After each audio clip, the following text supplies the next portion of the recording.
펜타곤이 발칵 뒤집혔습니다.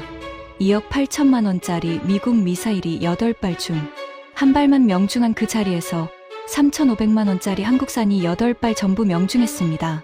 가격은 8분의 1, 명중률은 8배. 미 해군 장교들은 입을 다물지 못했습니다. 하지만 진짜 충격은 그 다음이었습니다. 12년 전 바로 이 기술을 휴지통에 던진 사람이 있었습니다. 그가 의회 청문회에서 폭탄 발언을 했습니다. 제 인생 최악의 실수였습니다. 그 충격적인 전말을 지금 공개합니다. 시작하기 전 구독과 좋아요, 그리고 대한민국 화이팅 댓글로 한국을 응원해주세요. 2억 8천만 달러. 미 해군이 6년간 쏟아부은 차세대 근접방어체계 프로젝트의 총 예산이었습니다. 그런데 그 거대한 숫자가 고작 3만 5천 달러짜리 아시아산 로켓 한 발 앞에서 종이 조각처럼 구겨지게 될 줄은 그때까지만 해도 저는 상상조차 하지 못했습니다.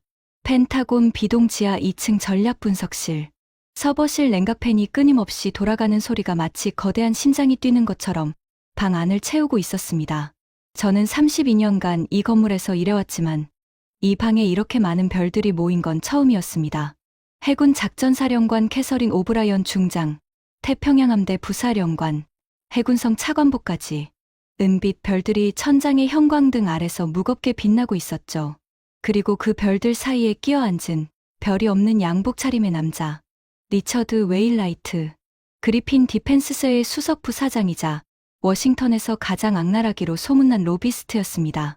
저는 그자의 얼굴을 보는 순간 직감적으로 알았습니다.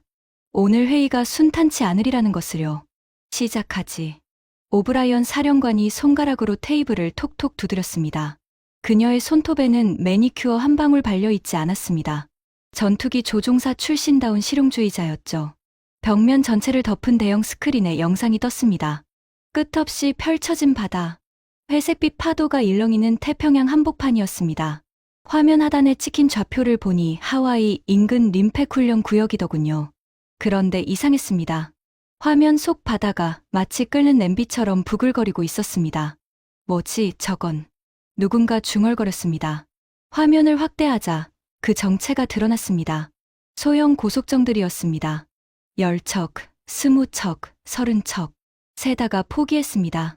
최소 70척 이상의 보트가 미친 듯이 바다를 가르며 한 점을 향해 쇄도하고 있었습니다. 그 한 점은 미 해군의 자랑, 이지스 구축함이었습니다. 스웜 어택 시뮬레이션입니다. 브리핑 담당 중령이 레이저 포인터를 들었습니다. 붉은 점이 화면 위를 날아다녔습니다.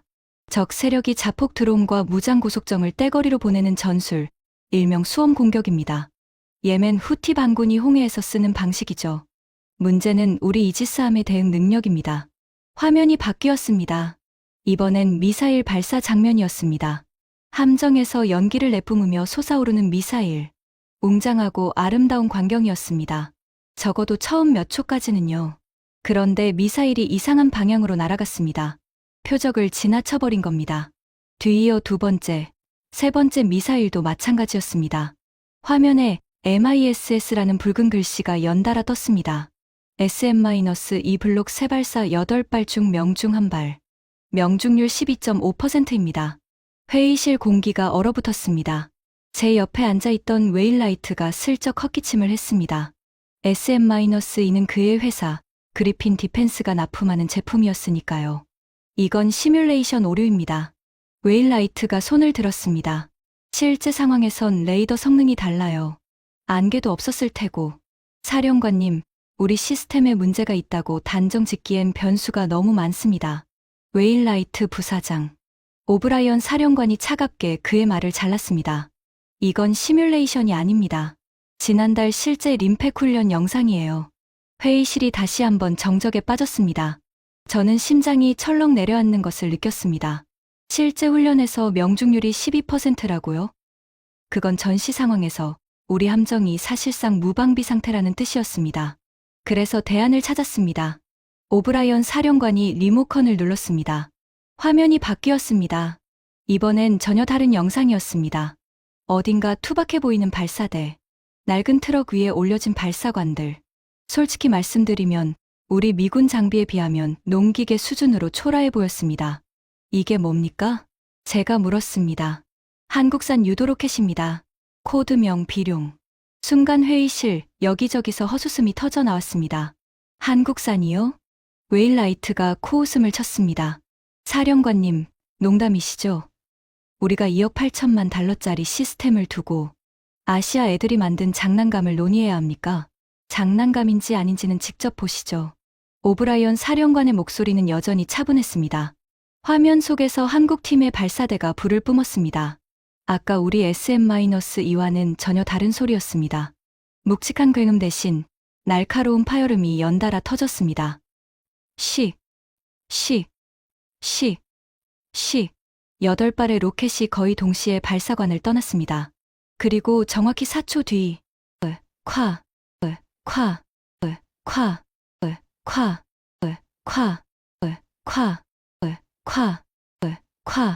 8개의 화염 기둥이 바다 위에서 솟아올랐습니다. 화면 하단에 자막이 떴습니다. 명중 88점, 명중률 100%. 회의실이 묘하게 조용해졌습니다. 아까와는 다른 종류의 침묵이었습니다. 비웃음 섞인 침묵이 아니라 뭔가를 목격한 자들의 당혹스러운 침묵. 가격입니다. 오브라이언 사령관이 다음 슬라이드를 띄웠습니다. 2개의 숫자가 나란히 화면에 떴습니다. SM-2 블록 3발당 280만 달러, 약 2억 8천만 원. 한국 비룡 발당 3만 5천 달러, 약 3,500만 원. 8배 차이입니다. 오브라이언 사령관이 말했습니다. 가격은 8분의 1이고 명중률은 8배. 이게 오늘 회의를 소집한 이유입니다. 웨일라이트의 얼굴이 불그락불락해지는 게 보였습니다. 그의 손가락이 테이블 위에서 바들바들 떨리고 있었죠. 잠깐만요. 그가 벌떡 일어났습니다. 이건 통제된 실험이 아닙니다. 한국팀이 미리 좌표를 알고 있었을 수도 있어요. 우리 SM-2가 악조건에서 테스트된 반면 저 아시아 로켓은 쉬운 조건에서 쏜 거 아닙니까? 같은 날, 같은 해역, 같은 기상 조건이었습니다. 브리핑 중령이 대답했습니다. 오히려 한국팀이 쏜 시간대가 안개가 더 짙었습니다. 해무 농도 87%였어요. 그게 말이 됩니까? 웨일라이트가 목소리를 높였습니다. 안개 속에서 적외선 유도가 된다고요? 물리학을 부정하는 겁니까? 우리 기술진도 포기한 비냉각 적외선 시커를 저 한국 애들이 완성했다고요? 그건 불가능합니다. 불가능한 일이 눈앞에서 벌어졌으니까 이 자리에 모인 거 아니겠습니까? 오브라이언 사령관이 쏘아붙였습니다. 저는 그 순간 가슴 한구석이 뜨끔해지는 것을 느꼈습니다. 비냉각 적외선 시커. 그 단어가 오래전 기억의 문을 두드렸습니다. 12년 전, 바로 이 건물, 펜타곤의 다른 회의실에서 제가 직접 문전박대했던 기술이었으니까요. 브레넌 부국장.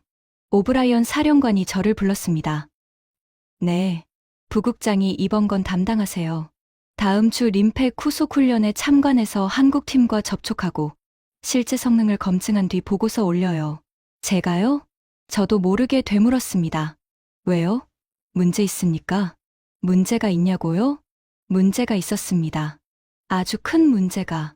12년 전 그 한국팀의 공동개발 제안서를 바닥에 내팽개치고 그들을 회의실에서 쫓아낸 사람이 바로 저였으니까요. 12년 전 늦가을.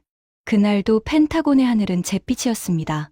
저는 당시 해군 무기체계 조달국의 신참 국장이었죠. 아나폴리스 해군사관학교를 수석으로 졸업하고 MIT에서 무기체계공학 석사를 땄으며 현장에서 15년을 구른 뒤에야 겨우 국장 자리에 오른 터였습니다. 저는 스스로 엘리트라고 믿었습니다. 그리고 미국이야말로 세계 최고의 군사 기술 강국이라는 확신에 가득 차 있었죠. 사실 그건 확신이라기보다는 오만에 가까웠는지도 모릅니다. 그날 오후 제 사무실에 손님이 찾아왔습니다. 한국 국방과학연구소에서 왔다는 4명의 사절단이었습니다. 그들의 리더는 40 초반쯤 되어 보이는 중년의 엔지니어였습니다. 검은 뿔테 안경을 쓰고 싸구려 양복을 입고 있었죠. 양복 소매 끝에는 희미하게 기름때가 묻어 있었습니다. 악수를 청하는 그의 손바닥에는 굳은 살이 박혀 있었고요. 박준혁입니다. 한국 ADD 유도무기팀에서 왔습니다. 그가 고개를 숙여 인사했습니다. 저는 그때 그의 이름조차 제대로 기억하려 들지 않았습니다. 그저 아시아에서 온 기술자 정도로 치부했죠. 무슨 일로 오셨죠? 제가 퉁명스럽게 물었습니다. 그는 가방에서 서류 뭉치를 꺼냈습니다. 표지에는 비냉각 적외선 탐색기 공동개발 제안서라는 글씨가 적혀 있었습니다. 종이 귀퉁이가 닳아서 보풀이 일어 있었습니다. 오랜 시간 공들여 준비한 티가 역력했죠. 미국과 한국이 공동으로 차세대 유도무기 기술을 개발하면 어떨까 해서요. 그의 영어는 유창했지만 억양에서 한국어 특유의 리듬이 느껴졌습니다. 냉각 장치 없이 작동하는 적외선 탐색기입니다. 성공하면 제조 단가를 10분의 1로 낮출 수 있습니다. 미국의 기초 연구력과 한국의 양산 기술을 합치면 가능하다고 봅니다. 저는 그의 말을 듣는 둥 마는 둥 했습니다. 솔직히 말해서 한국 엔지니어가 미국의 기술 협력을 제안한다는 것 자체가 우스웠습니다. 마치 자전거 정비공이 페라리 본사에 찾아가서 엔진 공동 개발을 제안하는 것 같았으니까요. 박 씨. 저는 이름을 부르는 것조차 귀찮아서 그냥 성만 불렀습니다. 솔직하게 말해도 될까요? 네, 말씀하세요. 비냉각 적외선 시커, 우리 미국 연구진도 5년 전에 포기한 기술입니다. 록히드 마틴, 레이시온, 노스롭 그루먼. 미국 최고의 방산업체들이 수십억 달러를 쏟아부었지만 전부 실패했어요. 냉각 없이는 센서 노이즈를 잡을 수 없다는 게 결론이었습니다. 저희가 보기엔 다른 접근법이 있습니다. 신호 처리 알고리즘을 개선하면.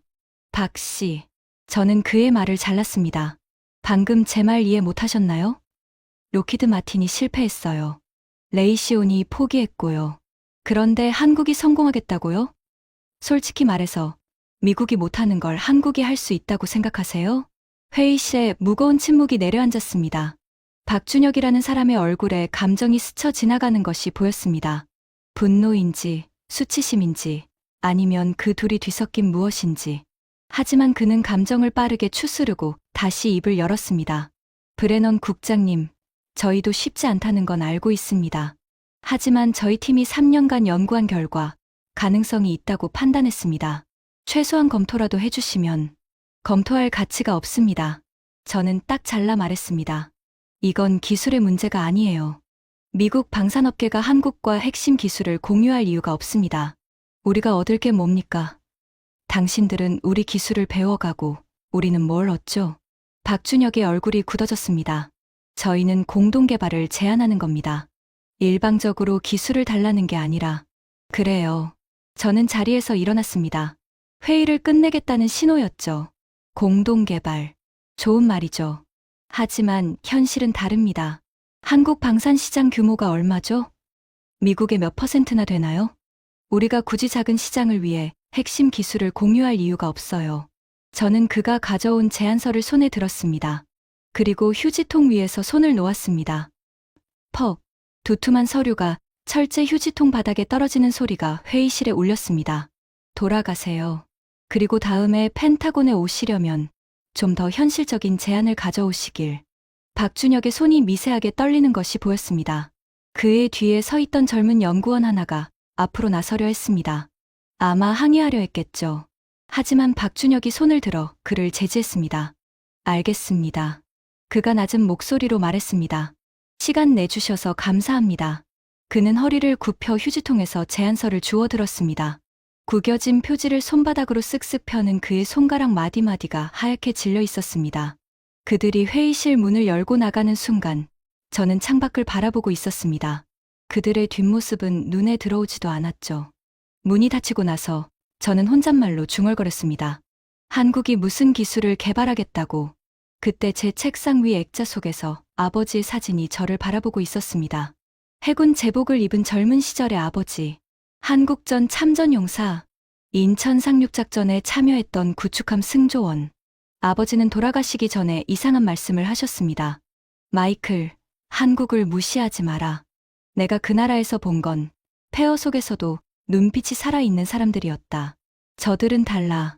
언젠가 너도 알게 될 거다. 저는 그 말을 노인의 감상쯤으로 치부하고 잊어버렸습니다. 그게 제 인생 최악의 실수였다는 걸 12년이 지나서야 깨달았지만요. 12년 후 하와이 진주만. 태평양 함대 사령부가 위치한 이곳은 미 해군의 심장이나 다름없었습니다. 하지만 저는 지금 심장이 아니라 위장에 문제가 생긴 것 같은 기분이었습니다. 속이 울렁거렸거든요. 비행기에서 내리자마자 후텁지근한 열대 공기가 확 밀려들었습니다. 양복 안쪽이 금세 축축해졌습니다. 32년간 펜타곤의 에어컨 바람 아래서 서류만 만지작거린 대가였죠. 브레넌 부국장님이시죠? 저를 마중 나온 건 해군 중령 계급장을 단 젊은 장교였습니다. 동양인이었습니다. 이름표에는 KIM이라고 적혀 있었고요. 토니 김중령입니다. 이번 훈련 연락장교를 맡았습니다. 김. 네. 재미교포 3세입니다. 재미교포라. 저는 속으로 고개를 끄덕였습니다. 미 해군에 한국계가 꽤 있다는 건 알고 있었지만 직접 만나는 건 처음이었습니다. 한국팀 도착했나? 네. 어제 저녁에 들어왔습니다. 지금 장비 세팅 중이에요. 저는 묵묵히 그를 따라 걸었습니다. 진주만 항구에는 회색빛 군함들이 줄지어 정박해 있었습니다. 구축함, 순양함, 상륙함. 미 해군의 위용이 그대로 느껴지는 풍경이었죠. 그 사이로 한국 해군 깃발을 단 소형 함정 하나가 보였습니다. 우리 배들에 비하면 새우 같은 크기였습니다. 저쪽이 한국팀 장비예요. 토니 김중령이 가리킨 곳은 부두 한쪽 구석이었습니다. 거기에 정말이지 낡아빠진 트럭 한 대가 서 있었습니다. 트럭 뒤에는 발사관 여러 개가 실려 있었고 그 주위로 작업복 차림의 사람들이 분주하게 움직이고 있었습니다. 저게 무기라고? 저도 모르게 실소가 나왔습니다. 미군의 미사일 발사대는 최첨단 레이더와 컴퓨터 시스템으로 무장한 그야말로 움직이는 요새였습니다.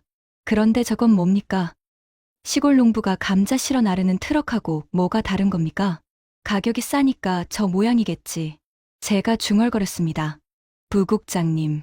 토니 김중령이 조심스럽게 말했습니다. 외관으로 판단하시면 안 됩니다. 저도 처음엔 그렇게 생각했는데 시연 영상 보고 생각이 바뀌었어요. 영상은 영상이고 실전은 실전이야. 저는 퉁명스럽게 대꾸하고 발걸음을 옮겼습니다. 가까이 다가가자 한국팀의 모습이 더 자세히 보였습니다. 10대 명 정도 되는 인원이 각자 맡은 일을 하고 있었습니다. 케이블을 연결하는 사람, 노트북으로 데이터를 확인하는 사람, 발사관을 점검하는 사람. 묵묵히, 말없이, 기계처럼 움직이고 있었죠. 그리고 그 중심에 한 남자가 서 있었습니다. 흰머리가 섞인 단정한 머리칼, 검은 뿔테 안경, 기름때가 묻은 작업복. 12년 전에 그 사람이었습니다. 박준혁. 그가 고개를 들어 저를 바라봤습니다. 저는 순간 숨이 턱 막혔습니다. 그의 눈빛은 12년 전과 달라져 있었습니다. 그때는 아직 젊은 열정과 좌절이 뒤섞여 있었죠. 하지만 지금 그의 눈에는 오직 한 가지만 남아 있었습니다. 고요함. 깊은 우물처럼 잔잔하고 차가운 얼음처럼 단단한 고요함이었습니다. 오랜만입니다. 브레넌 국장님. 그가 먼저 입을 열었습니다. 아, 지금은 부국장이시죠? 저는 아무 말도 할 수가 없었습니다. 무슨 말을 해야 할지 몰랐습니다. 미안하다고 해야 하나? 그건 또 뭔가 이상했습니다. 12년 전 제 판단이 틀렸다고 인정하는 셈이 되니까요. 저기, 박씨, 박준혁입니다. 그가 정정했습니다. 12년 전에도 말씀드렸지만 제 이름은 박준혁이에요. 그냥 박씨가 아니라 따끔했습니다. 저는 12년 전 그의 이름조차 제대로 부르지 않았던 걸 떠올렸습니다. 얼굴이 화끈거렸습니다. 그래, 그 박준혁 씨. 저는 기침을 하며 말을 이었습니다. 이번 훈련에서 성능을 검증하게 됐소. 상부 지시라서 알고 있습니다. 그가 담담하게 대답했습니다. 펜타곤에서 오신다는 연락 받았어요. 부국장님이 직접 오실 줄은 몰랐지만 그의 말투에는 비꼼도 원망도 없었습니다. 그냥 사실을 말하는 것뿐이었죠. 그게 오히려 더 불편했습니다. 차라리 저한테 화를 내거나 비아냥거렸으면 제가 대응하기 더 쉬웠을 텐데. 브레넌 부국장님. 뒤에서 익숙한 목소리가 들렸습니다. 돌아보니 웨일라이트였습니다. 그가 밀짚 모자를 쓰고 알로하 셔츠 차림으로 다가오고 있었습니다. 하와이에 휴양 온 사람처럼 보였지만 그의 눈은 날카롭게 빛나고 있었죠. 여기서 만나네요. 저도 훈련 참관차 왔습니다. 훈련 참관이요? 저는 의아해서 물었습니다. 그리핀 디펜스가 훈련에 무슨 관계가 있죠? 아, 우리 회사 SM-2도 비교 테스트 하거든요. 웨일라이트가 씩 웃었습니다. 한국 장비랑 같은 조건에서 붙어보는 거예요. 공정한 평가, 좋잖아요? 그가 박준혁 쪽을 흘기 쳐다봤습니다. 저 친구가 한국팀 리더인가요? 그렇소. 장비가 좀 구리네요. 트럭이 언제 저 거예요? 90년대? 웨일라이트가 킬킬거렸습니다. 저런 깡통에서 뭐가 나오겠어요. 부국장님, 솔직히 말해서 이번 테스트, 시간 낭비일 겁니다. 우리 SM-2가 왜 비싼지 보여드릴게요. 저는 아무 말 없이 그의 말을 듣고 있었습니다. 하지만 이상하게도 마음 한구석이 불편했습니다. 웨일라이트의 자신감이 어딘가 공허하게 느껴졌달까요? 마치 속이 텅 빈 깡통을 두드리는 소리 같았습니다. 저기, 웨일라이트 씨. 박준혁이 입을 열었습니다. 장비 점검 중인데 좀 비켜주시겠습니까? 통로 막고 계셔서요. 웨일라이트의 얼굴이 순간 굳어졌습니다. 아마 자신이 무시당했다고 느낀 모양이었죠. 뭐야? 이 친구? 점검 중이라고요. 위험 구역이에요. 박준혁의 목소리는 여전히 담담했습니다. 미국 손님이시든 뭐가 되셨든 안전 규정은 지키셔야죠. 웨일라이트가 헛웃음을 쳤습니다. 한국 친구들 참 버릇없네. 그가 몸을 돌려 저한테 말했습니다. 부국장님, 저런 애들이 만든 무기가 제대로 작동할 거라고 보세요? 저는 장담합니다. 내일 테스트에서 한국팀 완전히 망신당할 거예요. 35,000달러짜리가 뭘 할 수 있겠습니까? 그는 킬킬대며 저를 이끌고 부두를 떠났습니다. 저는 걸어가면서 뒤를 돌아봤습니다. 박준혁이 아직도 그 자리에 서서 저희 쪽을 바라보고 있었습니다. 그의 표정은 읽을 수가 없었습니다. 하지만 그의 곁에 있던 젊은 연구원 하나가 주먹을 꽉 쥐고 부들부들 떨고 있는 게 보였습니다. 아마 웨일라이트의 말을 다 들었겠죠. 저는 왠지 모를 불안감을 느끼며 고개를 돌렸습니다. 내일이면 모든 게 결정될 터였습니다. 웨일라이트의 말대로 한국팀이 망신당할지 아니면 저는 그 아니면 이유를 상상하지 못했습니다. 아니, 상상하고 싶지 않았는지도 모릅니다. 만약 정말로 한국이 성공한다면 12년 전 제가 휴지통에 던진 그 제안서가 제 인생 최악의 실수였다는 뜻이 되니까요. 저는 그 불안한 생각을 애써 떨쳐내며 웨일라이트를 따라 숙소로 향했습니다. 밤하늘에 별이 총총했습니다. 아버지가 돌아가시기 전에 하셨던 말씀이 문득 떠올랐습니다. 한국을 무시하지 마라. 저들은 달라. 왜 하필 지금 그 말이 떠오르는 걸까요? 저는 고개를 저으며 숙소 문을 열었습니다. 내일이면 알 수 있겠죠. 아버지의 말이 옳았는지, 제 판단이 옳았는지. 그때까지만 해도 저는 제가 틀렸을 가능성을 1%도 인정하지 않았습니다. 그게 얼마나 어리석은 오만이었는지 24시간 뒤에 뼈저리게 깨닫게 되었지만요.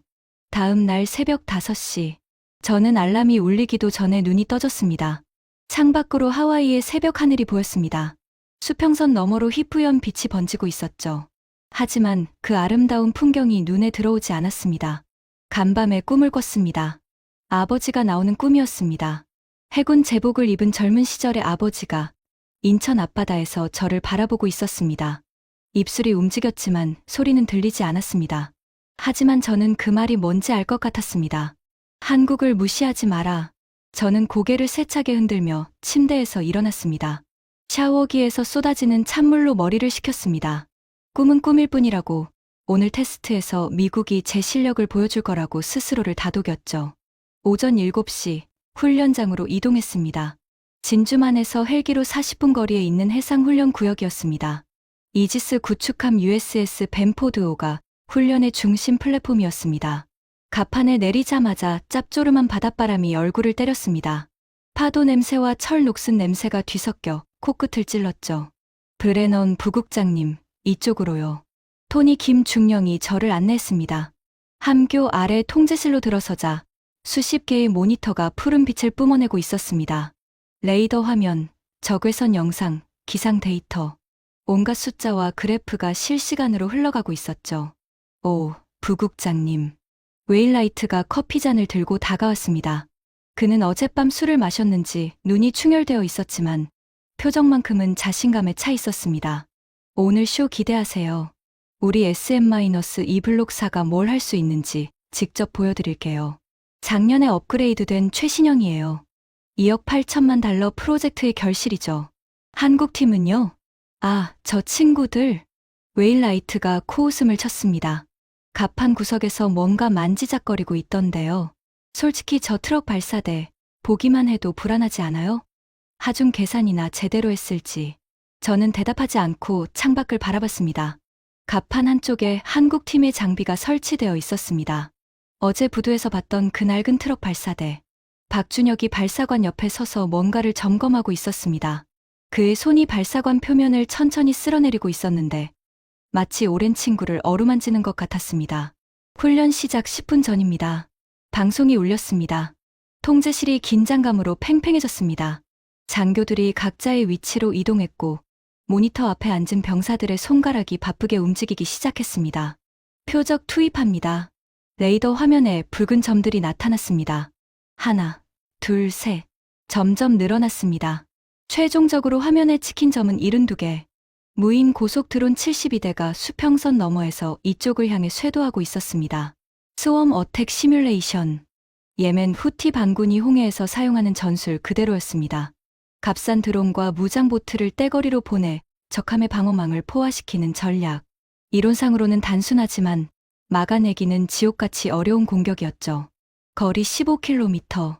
도달 예상시간 4분. SM-2 시스템 가동합니다. 웨일라이트가 제 옆으로 다가왔습니다.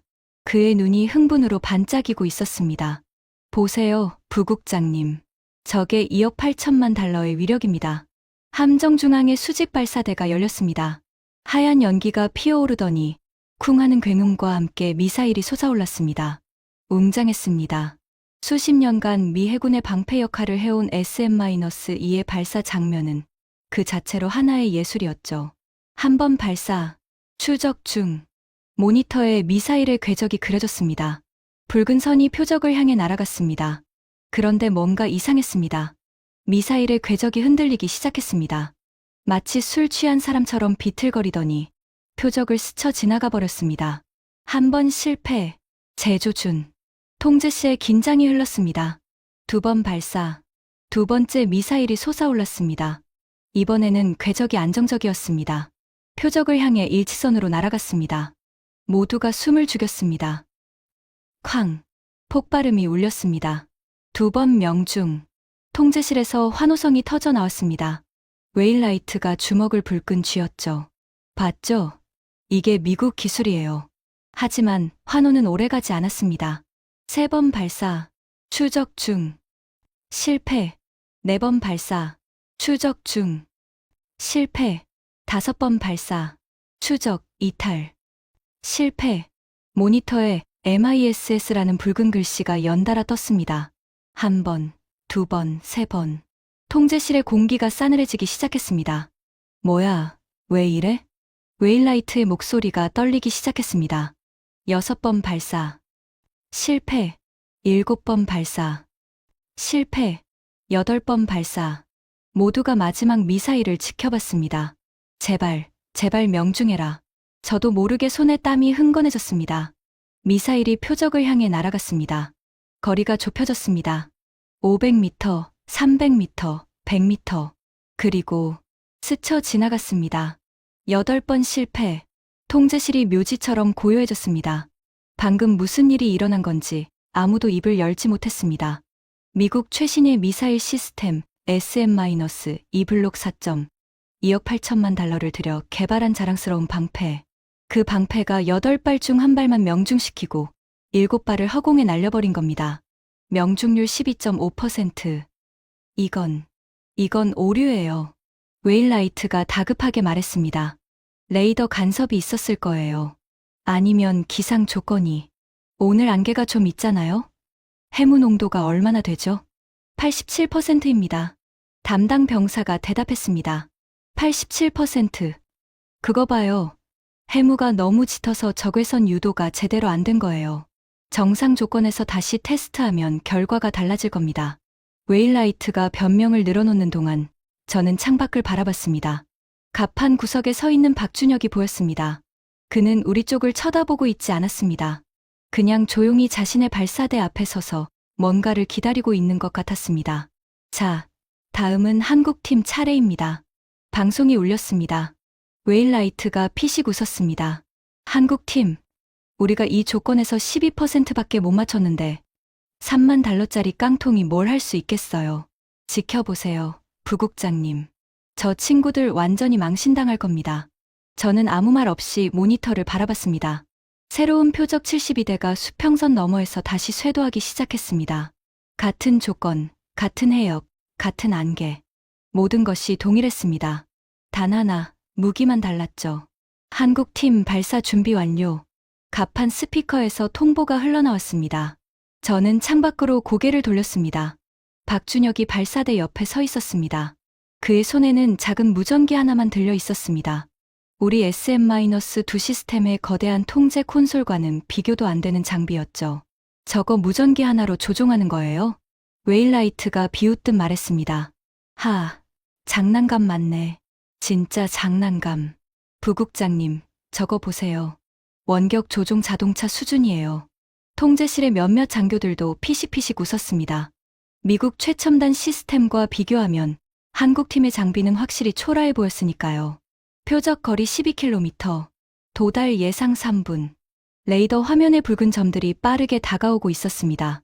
72개의 무인 드론. 아까 우리 SM-2가 12.5%의 명중률로 무력하게 빗나간 그 표적들이었습니다. 발사 준비. 박준혁의 목소리가 무전기를 통해 들려왔습니다. 낮고 차분한 음성이었습니다. 그의 곁에 서 있던 젊은 연구원들이 일제히 고개를 숙여 장비를 점검했습니다. 한 명이 노트북 화면을 확인하며 뭔가를 보고했습니다.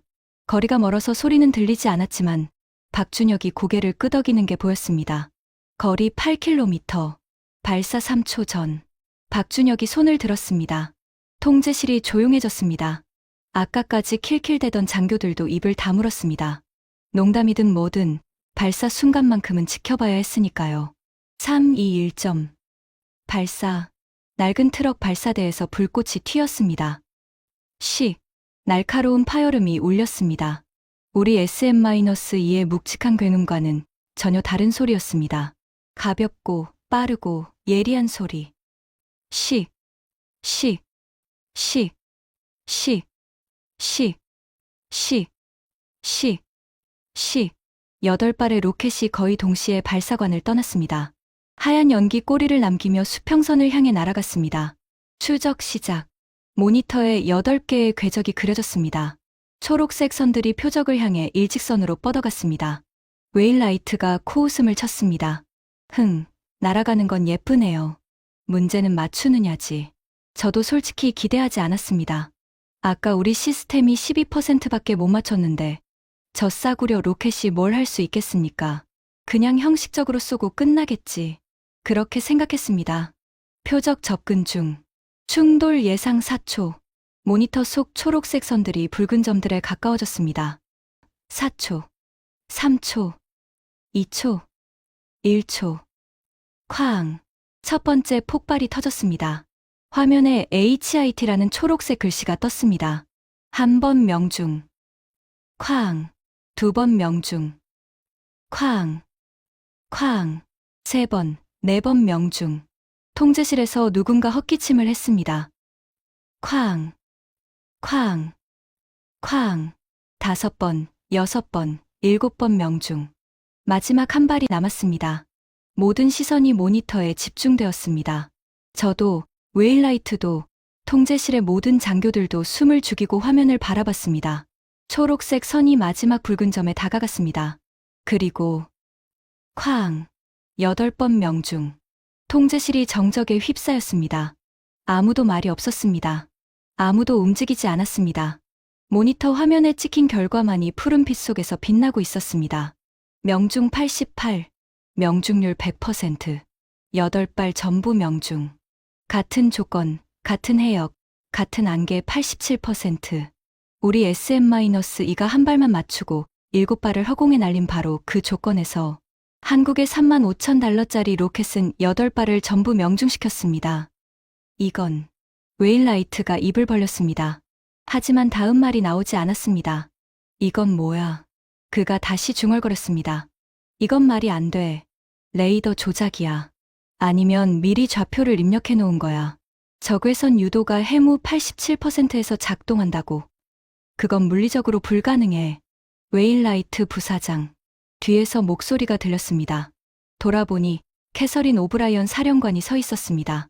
그녀가 언제 통제실에 들어왔는지 몰랐습니다. 지금 눈앞에서 일어난 일을 봤으면서 불가능하다고요? 사령관님, 이건 분명히 뭔가 문제가 있습니다.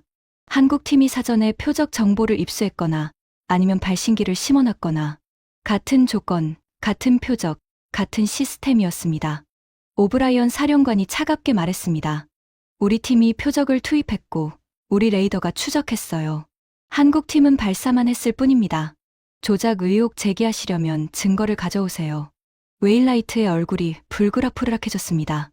하지만 이건 숫자가 말해주고 있잖아요. 오브라이언 사령관이 모니터를 가리켰습니다. SM-2 블록사 8발 중 1발 명중. 명중률 12.5%. 한국 비룡 8발 중 8발 명중. 명중률 100%. 가격 비교도 해드릴까요? 그녀가 이어 말했습니다. SM-2발당 280만 달러. 비룡 발당 3만 5천 달러. 가격 차이 80배. 명중률 차이 8배. 총 효율 차이 640배. 통제시에 무거운 침묵이 내려앉았습니다. 640배. 미국이 1달러로 할 수 있는 일을 한국은 640달러의 효율로 해내고 있다는 뜻이었습니다. 저는 다리에 힘이 풀리는 것을 느꼈습니다. 옆에 있던 의자에 털썩 주저앉았습니다. 12년 전, 바로 이 기술이었습니다. 박준혁이 들고 왔던 그 제안서, 비냉각 적외선 탐색기. 저는 그걸 휴지통에 던지며 말했죠. 미국이 못하는 걸 한국이 할 수 있다고 생각하세요? 그들은 해냈습니다. 미국이 포기하고 일본이 포기하고 유럽이 포기한 그 기술을 12년 동안 묵묵히 끈질기게 결국 완성해낸 겁니다. 창밖으로 박준혁이 보였습니다. 그는 여전히 발사대 옆에 서 있었습니다. 환호하지도 자축하지도 않았습니다. 그냥 조용히 팀원들의 어깨를 두드리고 장비를 점검하고 있었습니다. 마치 이 정도는 당연하다는 듯이 저는 그 순간 깨달았습니다. 이건 운이 아니었습니다. 이건 12년간의 집념이 만들어낸 결과였습니다. 그리고 저는 12년 전에 그 집념을 발로 짓밟았습니다. 훈련이 끝난 후 통제실에서 긴급 브리핑이 소집되었습니다. 오브라이언 사령관이 주재하는 자리였습니다. 함대 참모들, 기술진, 그리고 웨일라이트까지 좁은 회의실에 열댓 명이 빼곡히 들어찼습니다. 에어컨이 가동되고 있었지만 공기가 답답하게 느껴졌습니다. 방금 있었던 일에 대해 설명을 듣겠습니다. 오브라이언 사령관이 말했습니다. 한국팀 리더를 모셔오세요. 잠시 후 박준혁이 회의실에 들어왔습니다. 그는 여전히 기름때 묻은 작업복 차림이었습니다.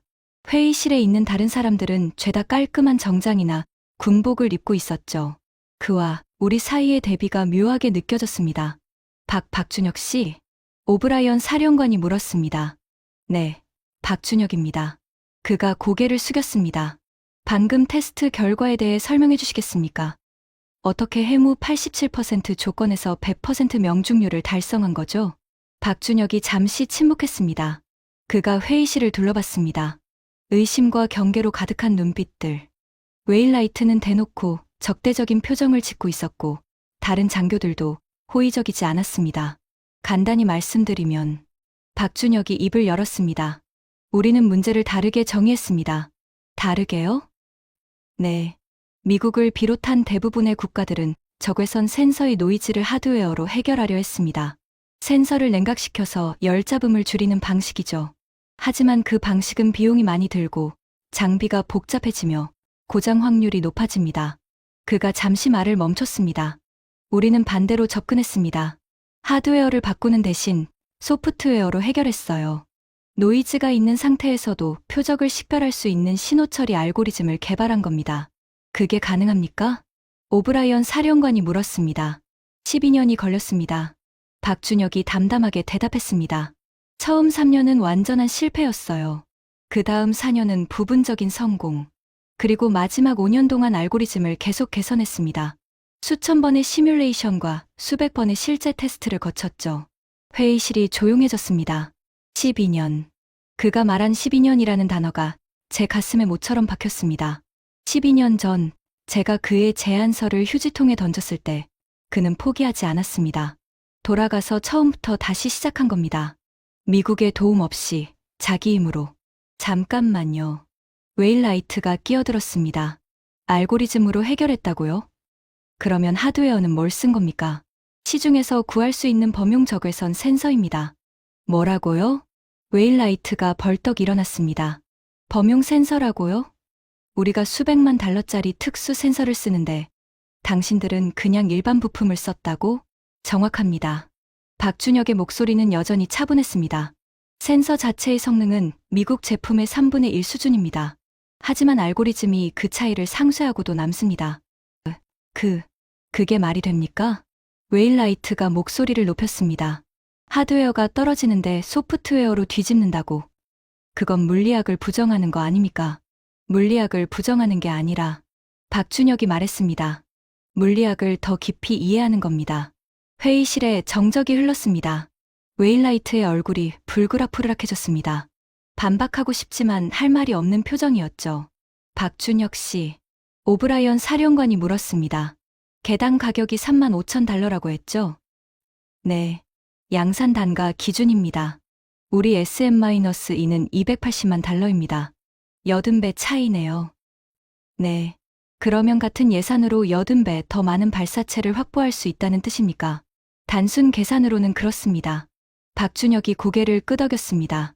하지만 저희가 목표로 하는 건 단순히 많이 쏘는 게 아닙니다. 적은 비용으로 확실하게 막는 겁니다. 스웜 어택처럼 대량의 표적이 쇄도할 때 비싼 미사일을 한 발 한 발 쏘는 건 비효율적입니다. 저렴한 요격체를 대량으로 운용하는 게 더 현실적이죠. 오브라이언 사령관이 천천히 고개를 끄덕였습니다. 합리적인 논리네요.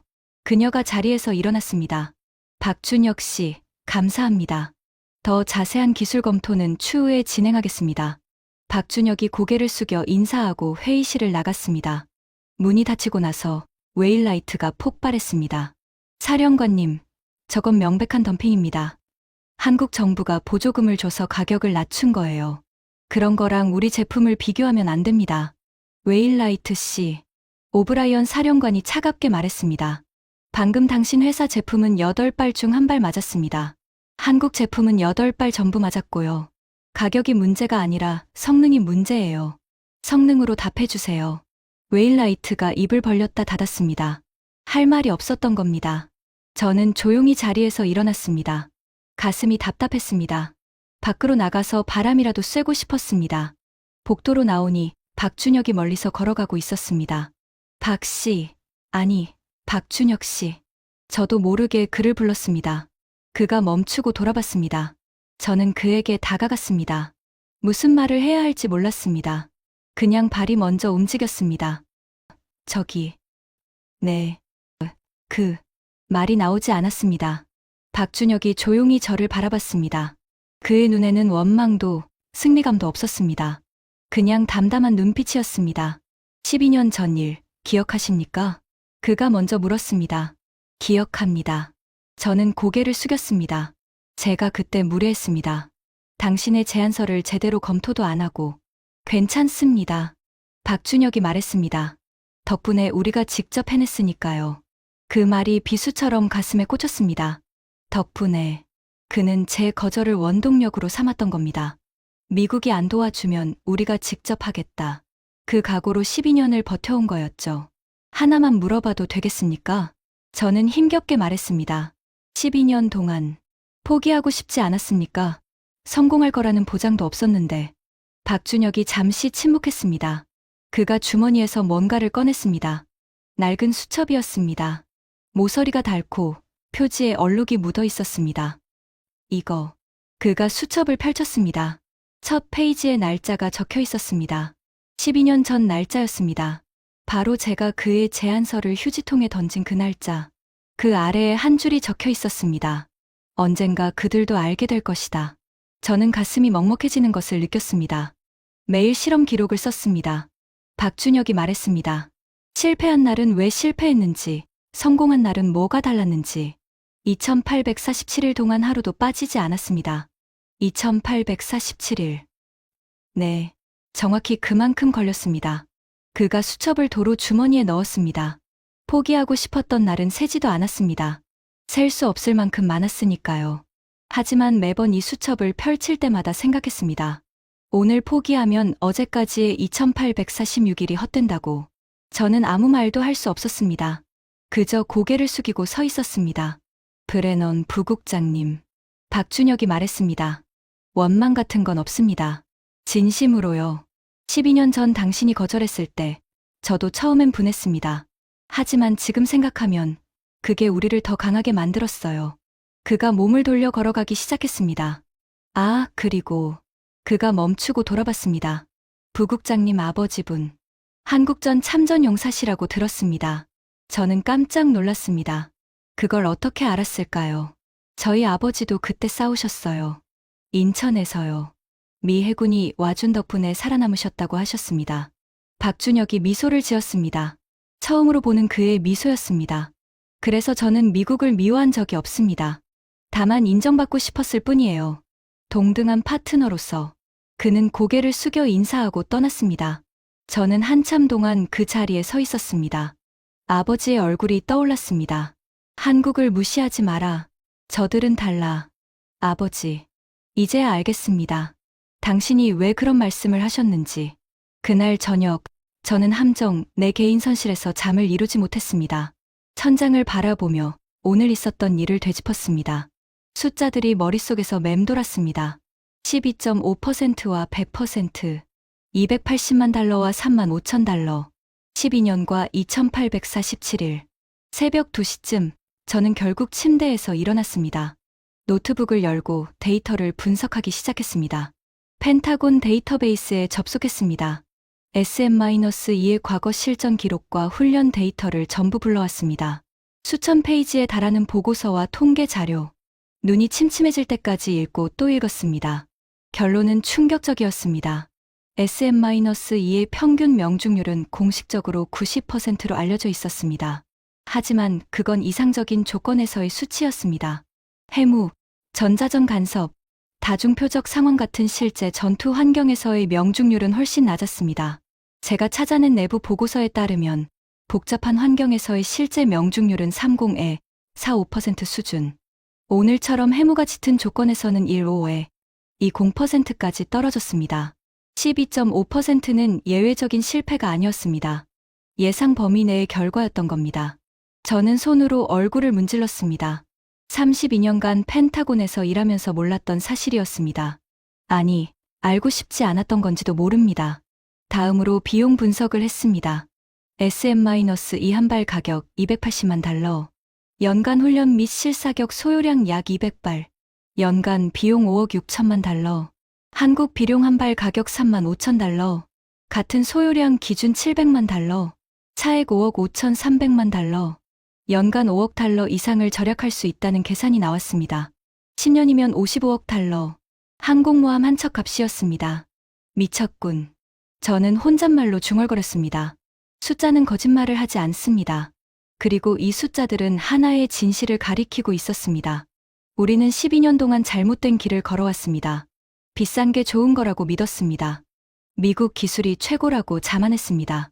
그 사이에 한국은 조용히, 꾸준히 우리를 추월해버렸습니다. 노크 소리가 들렸습니다. 들어오세요. 문이 열리고 토니 김중명이 들어왔습니다. 그의 손에는 서류 봉투가 들려 있었습니다. 부국장님, 이 시간에 안 주무시고요? 잠이 안 오네. 무슨 일인가? 이거요. 그가 서류 봉투를 내밀었습니다. 방금 워싱턴에서 급전이 왔습니다. 기밀 등급이에요. 저는 봉투를 받아 열었습니다. 안에는 정보 보고서가 들어 있었습니다. CIA와 국방정보국 합동 분석 자료. 제목은 한국 방산 기술 동향 및 국제 반응이었습니다. 읽기 시작했습니다. 첫 장부터 충격이었습니다. 일본 방위성, 한국 비룡 시스템 도입 검토 착수.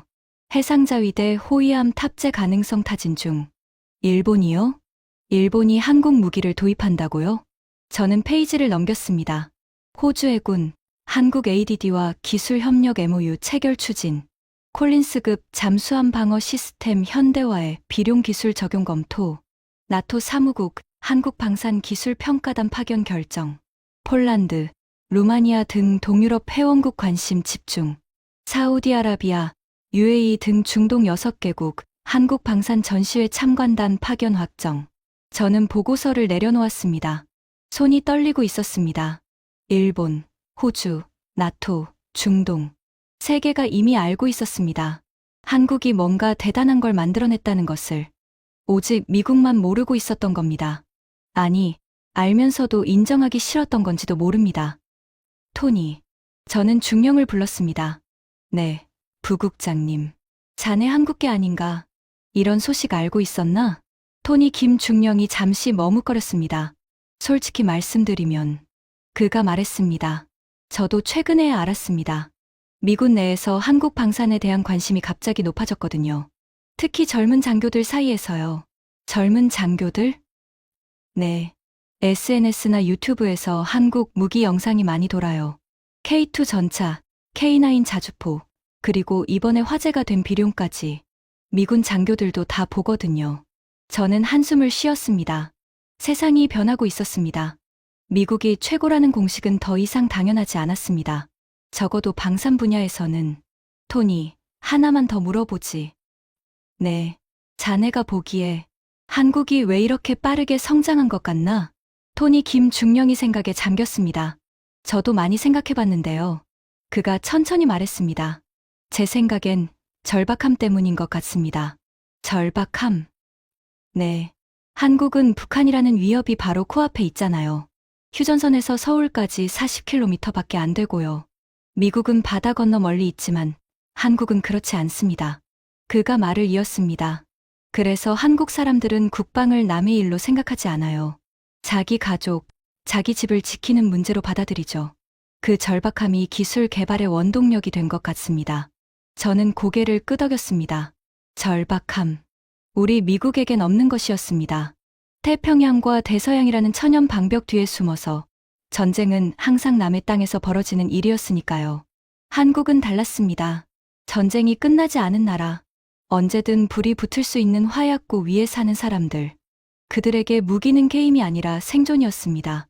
고마워, 토니. 저는 글을 보냈습니다. 다시 혼자 남은 선실에서 저는 아버지의 사진을 꺼냈습니다. 지갑 속에 항상 넣어 다니는 낡은 사진. 인천 앞바다에서 찍은 젊은 해군 수병의 모습. 아버지. 저는 사진을 바라보며 중얼거렸습니다. 당신이 지킨 그 나라가 이렇게 됐습니다. 우리가 버린 기술을 스스로 완성하고 이제 세계가 줄을 서서 사려고 합니다. 사진 속 아버지는 아무 말이 없었습니다. 하지만 왠지 미소 짓고 있는 것 같았습니다. 내일. 저는 사진을 도로 지갑에 넣으며 말했습니다. 내일 박준혁 씨를 다시 만나야겠습니다. 제대로 이야기를 나눠봐야 할 것 같아요.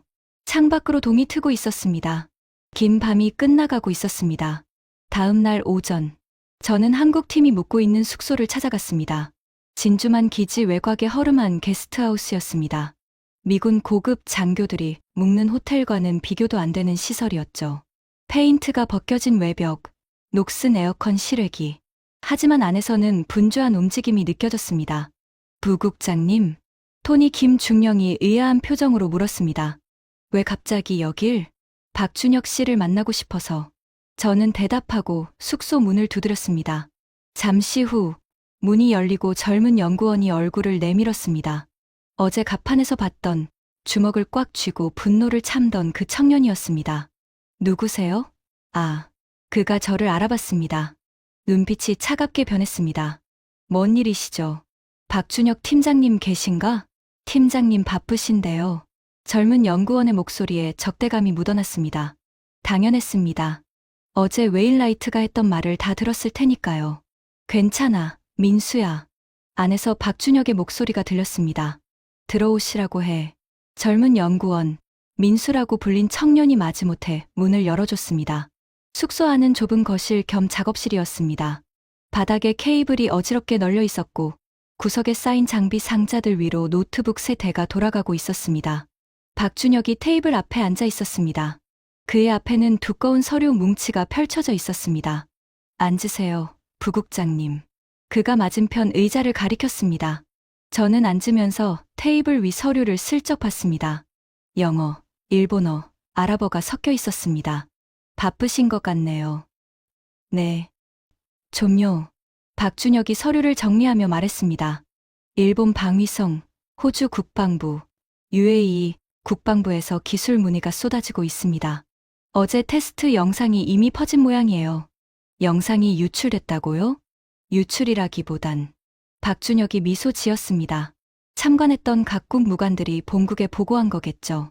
어제 훈련장에 미국만 있었던 게 아니지 않습니까? 저는 뒤통수를 맞은 기분이었습니다. 그랬습니다. 림팩은 다국적 훈련이었습니다. 일본, 호주, 캐나다, 영국, 수십 개국의 해군이 참여하는 행사였죠. 그들의 눈앞에서 한국 무기가 미국 무기를 압도하는 장면이 펼쳐졌으니 보고하지 않았을 리가 없었습니다. 일본 반응이 어떻습니까? 저는 물었습니다. 흥미롭습니다. 박준혁이 서류 한 장을 집어들었습니다. 일본 해상자위대 장비본부에서 공식 문의가 왔어요. 비룡 시스템의 함정 탑재 가능성에 대해서요. 일본이 한국 무기를 검토한다는 건 전례가 없는 일입니다. 일본이요? 일본이 한국 무기를? 저는 놀라움을 감추지 못했습니다. 일본과 한국은 역사적으로 민감한 관계였습니다. 군사 분야에서 협력하는 건 양국 모두 정치적으로 부담스러운 일이었죠. 그런데 일본이 먼저 손을 내밀었다. 기술은 국경을 초월하니까요. 박준혁이 담담하게 말했습니다. 일본 자위대도 스웜 어택에 대한 대비책이 필요합니다. 중국 해군의 위협이 커지고 있거든요. 자존심보다 생존이 먼저인 거죠. 저는 잠시 말을 잃었습니다. 일본도, 호주도, 중동도 세계가 한국을 인정하고 있었습니다. 오직 미국만 뒤처져 있었습니다. 자존심에 갇혀서 현실을 외면하고 있었던 겁니다. 박준혁 씨, 저는 입을 열었습니다. 솔직하게 묻겠습니다. 미국과 협력할 의향이 있습니까? 박준혁이 잠시 저를 바라봤습니다. 12년 전에도 같은 질문을 드렸습니다. 그가 말했습니다. 그때 부국장님 대답은 필요 없다였죠. 알고 있습니다. 그때 제가 틀렸습니다. 저는 고개를 숙였습니다. 지금은 다릅니다. 저는 지금 개인적으로 묻는 게 아니라 미 해군을 대표해서 묻고 있습니다. 박준혁이 천천히 고개를 끄덕였습니다. 부국장님. 그가 말했습니다. 저희는 미국을 적으로 생각한 적이 없습니다. 오히려 가장 중요한 동맹이라고 생각해요. 한국 안보의 근간이 한미동맹이니까요. 그럼, 하지만, 그가 말을 잘랐습니다. 동맹은 대등해야 합니다. 한쪽이 기술을 주고 한쪽이 받기만 하는 관계는 동맹이 아니라 종속이에요. 저희가 원하는 건 진정한 파트너십입니다. 파트너십이라. 네. 미국은 미국대로 강점이 있고 한국은 한국대로 강점이 있습니다. 그걸 합치면 둘 다 이기는 겁니다. 제로섬이 아니라 윈인. 저는 그의 말을 곱씹었습니다. 윈인. 12년 전에도 그는 같은 말을 했었습니다. 공동개발, 상호이익, 파트너십. 저는 그걸 무시했습니다. 미국이 뭘 얻느냐고 비웃었죠. 하지만 지금은 답이 명확해 보였습니다. 미국이 얻을 것. 저렴하고 효과적인 방어 시스템, 스웜 어택에 대한 대응 능력, 연간 수억 달러의 예산 절감, 그리고 무엇보다 미래의 전장에서 살아남을 능력. 박준혁 씨, 저는 다시 입을 열었습니다. 워싱턴에 돌아가면 공식적으로 협력 방안을 검토하겠습니다. 제가 할 수 있는 범위 내에서 최선을 다할게요. 감사합니다. 박준혁이 고개를 숙였습니다. 한 가지만 더 부탁드려도 될까요? 뭡니까? 내일 저녁에 시간 있으시면 저녁 같이 드시죠. 팀원들이 바비큐 파티를 준비하고 있어요. 훈련 성공 기념으로. 저는 잠시 망설였습니다. 바비큐 파티라니. 펜타곤 부국장이 한국 엔지니어들과 바비큐를 먹는다. 누가 보면 뭐라고 할지. 하지만 곧 고개를 끄덕였습니다. 좋습니다. 가겠습니다. 박준혁이 미소 지었습니다. 감사합니다. 부국장님. 참, 한 가지 더. 그가 서랍에서 뭔가를 꺼냈습니다. 낡은 종이 한 장이었습니다. 누렇게 바랜 종이. 모서리가 찢어지고 얼룩이 져 있었습니다. 이게 뭡니까? 12년 전 부국장님이 휴지통에 버린 제안서의 첫 페이지입니다. 저는 숨이 턱 막혔습니다. 저걸 왜? 휴지통에서 주워서 보관했습니다. 박준혁이 말했습니다. 힘들 때마다 이걸 봤어요. 우리가 왜 이 일을 시작했는지 기억하려고요. 저는 그 낡은 종이를 바라봤습니다. 구겨진 자국이 선명했습니다. 12년 전 제가 던졌을 때 생긴 자국이겠죠. 부국장님. 박준혁이 말했습니다. 이건 원망으로 보관한 게 아닙니다. 증거로 보관한 겁니다. 언젠가 이 순간이 올 거라고 믿었거든요. 미국이 우리를 인정하는 순간이요. 저는 아무 말도 할 수 없었습니다. 눈시울이 뜨거워지는 것을 느꼈습니다. 12년. 그는 12년 동안 이 종이 한 장을 품고 살았습니다. 무시당한 기억을, 모욕당한 순간을 증거로 간직하면서 복수하기 위해서가 아니라 인정받기 위해서. 박준혁 씨, 저는 겨우 입을 열었습니다. 그 종이 저한테 주시겠습니까? 박준혁이 의아한 표정을 지었습니다. 이걸요? 네, 저도 간직하고 싶습니다. 제가 저질렀던 실수를 잊지 않기 위해서요. 박준혁이 잠시 저를 바라봤습니다. 그리고 천천히 종이를 내밀었습니다. 가지세요. 저는 그 낡은 종이를 받아들었습니다. 손가락 끝에서 12년의 세월이 느껴졌습니다. 고맙습니다. 저는 그 종이를 가슴 주머니에 넣었습니다. 아버지 사진 바로 옆에 내일 저녁 기다리겠습니다. 박준혁이 미소 지었습니다. 저는 고개를 숙여 인사하고 숙소를 나왔습니다. 밖에서 햇살이 눈부시게 쏟아지고 있었습니다. 저는 하늘을 올려다봤습니다. 파란 하와이 하늘 위로 하얀 구름이 흘러가고 있었습니다. 12년 전 저는 하늘만 바라보고 살았습니다. 미국이 세계의 정상이고 나머지는 아래에서 올려다보는 존재라고 생각했죠. 하지만 이제 알겠습니다. 하늘은 하나입니다. 그 아래 사는 사람들도 모두 같은 하늘을 보고 있었습니다. 한국도, 일본도, 유럽도, 중동도 모두가 같은 하늘 아래서 각자의 방식으로 앞으로 나아가고 있었습니다. 미국만 그걸 몰랐던 겁니다. 아버지, 저는 하늘을 향해 중얼거렸습니다. 이제야 알겠습니다. 당신이 왜 그런 말씀을 하셨는지. 바람이 불어왔습니다. 아버지의 대답처럼 느껴졌습니다. 2주 후 워싱턴 D.C. 레이번 하원 의사당 2154호실 하원 군사위원회 청문회장이었습니다. 반원형으로 배치된 의원석이 높은 단상 위에 늘어서 있었고 그 아래로 증인석과 방청석이 자리 잡고 있었습니다. 천장에 샹들리에가 차가운 빛을 내뿜고 있었죠. 저는 증인석에 앉아 있었습니다.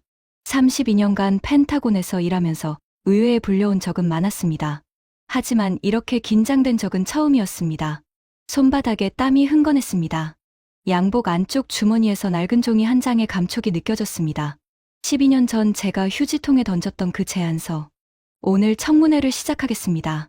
제임스 하워드 군사위원장이 의사봉을 두드렸습니다. 백발의 노신사였습니다. 해군 출신으로 베트남전 참전 용사이기도 했죠. 안건은 차세대 해군 방어체계 도입 방안입니다. 최근 림팩 훈련에서 논란이 된 사안에 대해 관계자들의 증언을 듣겠습니다. 방청석이 웅성거렸습니다. 저는 고개를 돌려 방청석을 바라봤습니다. 기자들, 군 관계자들, 그리고 방산업체 임원들. 그 중에서 웨일라이트의 얼굴이 눈에 들어왔습니다. 그는 최고급 양복을 입고 자신만만한 표정으로 앉아 있었습니다. 첫 번째 증인, 리처드 웨일라이트 그리핀 디펜스 수석부사장을 호출합니다. 웨일라이트가 자리에서 일어나 증인석으로 걸어왔습니다. 그가 제 옆을 지나갈 때 슬쩍 비웃는 듯한 눈빛을 보냈습니다. 웨일라이트 씨, 하워드 위원장이 말했습니다. 림팩 훈련에서 귀사의 SM-2 미사일이 8발 중 1발만 명중했다는 보고를 받았습니다. 이에 대해 설명해 주시겠습니까? 위원장님. 웨일라이트가 마이크를 당겼습니다. 그날 훈련은 극단적인 악조건에서 진행되었습니다. 해무 농도 87%, 다중 표적 72개 동시 교전. 이런 조건은 실제 전투에서 거의 발생하지 않습니다.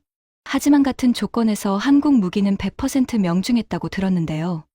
그건 웨일라이트가 잠시 말을 멈췄습니다. 한국 측 장비는 검증되지 않은 신기술입니다. 장기적인 신뢰성이 입증되지 않았어요. 또한 가격이 비정상적으로 낮은 건 한국 정부의 보조금 때문일 가능성이 높습니다. 이건 명백한 덤핑입니다. 덤핑이라. 하워드 위원장이 안경을 고쳐 썼습니다. 그럼 귀사의 SM-2는 왜 그렇게 비쌉니까? 발당 280만 달러. 한국 제품의 80배입니다. 고급 기술에는 그에 걸맞은 비용이 듭니다. 웨일라이트가 당당하게 대답했습니다. 저희 제품은 미 해군의 안전을 책임지는 최후의 방패입니다. 싼 게 비지떡이라는 말도 있지 않습니까? 방청석에서 웃음소리가 터져 나왔습니다. 저는 주먹을 꽉 쥐었습니다. 저 자가 얼마나 뻔뻔한지. 12.5%짜리 최후의 방패라니. 다음 증인 마이클 브레넌 국방부 해군무기체계 조달 부국장을 호출합니다. 제 차례였습니다. 저는 자리에서 일어나 증인석으로 걸어갔습니다. 다리가 떨렸지만 이를 악물고 걸었습니다. 브레넌 부국장. 하워드 위원장이 물었습니다. 림팩 훈련에 직접 참관하셨다고 들었습니다. 그날 무슨 일이 있었는지 직접 설명해 주시겠습니까? 저는 심호흡을 했습니다. 위원장님, 위원님들. 제 목소리가 마이크를 타고 청문회장에 울려 퍼졌습니다. 저는 32년간 펜타곤에서 근무하며 미국 해군의 무기 체계를 담당해왔습니다. 그리고 그 32년 동안 저는 미국 기술이 세계 최고라고 믿어왔습니다. 잠시 말을 멈췄습니다. 하지만 2주 전 림팩에서 제가 목격한 건 그 믿음이 얼마나 허상이었는지 보여주는 장면이었습니다. 청문회장이 조용해졌습니다. 해무 87% 조건에서 우리 SM-2는 8발 중 1발만 명중했습니다.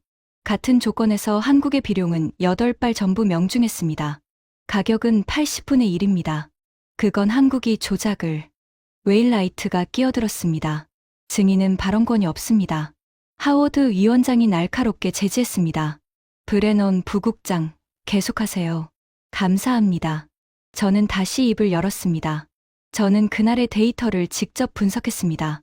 그리고 충격적인 사실을 발견했습니다. 주머니에서 서류를 꺼냈습니다. 이건 SM-2의 과거 10년간 실전 및 훈련 기록입니다. 공식 명중률은 90%로 알려져 있지만 복잡한 환경에서의 실제 명중률은 45%에 불과합니다. 해무가 짙은 조건에서는 1호에 0%까지 떨어집니다. 웅성거림이 커졌습니다. 12.5%는 예외적인 실패가 아니었습니다. 예상 범위 내의 결과였습니다. 우리는 10년 넘게 제대로 작동하지 않는 무기에 수십억 달러를 쏟아부어 온 겁니다. 그건 기밀 정보입니다. 웨일라이트가 벌떡 일어났습니다. 저 자료를 어디서 구한 겁니까? 불법 유출 아닙니까? 펜타곤 내부 데이터베이스에서 합법적으로 열람한 자료입니다. 저는 차분하게 대답했습니다. 저는 조달 부국장입니다. 열람 권한이 있어요. 웨일라이트의 얼굴이 불그락푸르락해졌습니다. 위원장님. 저는 하워드 위원장을 바라봤습니다. 제가 오늘 이 자리에 선 건 단순히 무기 성능을 비교하려는 게 아닙니다. 저는 고백해야 할 게 있습니다. 청문회장이 다시 조용해졌습니다. 12년 전, 제 목소리가 떨렸습니다. 한국 국방과학연구소에서 저를 찾아왔습니다. 비냉각 적외선 탐색기 기술의 공동 개발을 제안했죠. 그 기술이 바로 지금 비룡에 탑재된 핵심 기술입니다. 숨을 들이쉬었습니다. 저는 그 제안을 거절했습니다. 아니, 거절한 정도가 아닙니다. 제안서를 휴지통에 던지고 그들을 회의실에서 쫓아냈습니다. 미국이 못하는 걸 한국이 할 수 있겠느냐고 비웃으면서요. 청문회장에 침묵이 내려앉았습니다. 그게 제 인생 최악의 실수였습니다. 저는 양복 안쪽 주머니에서 낡은 종이를 꺼냈습니다. 이건 그때 제가 휴지통에 버린 제안서의 첫 페이지입니다. 한국팀 리더가 12년간 보관하고 있다가 2주 전에 저한테 줬습니다. 종이를 들어 올렸습니다. 12년입니다. 그들은 12년 동안 미국의 도움 없이 스스로 이 기술을 완성했습니다. 우리가 버린 기술을요. 방청석에서 카메라 플래시가 터지기 시작했습니다.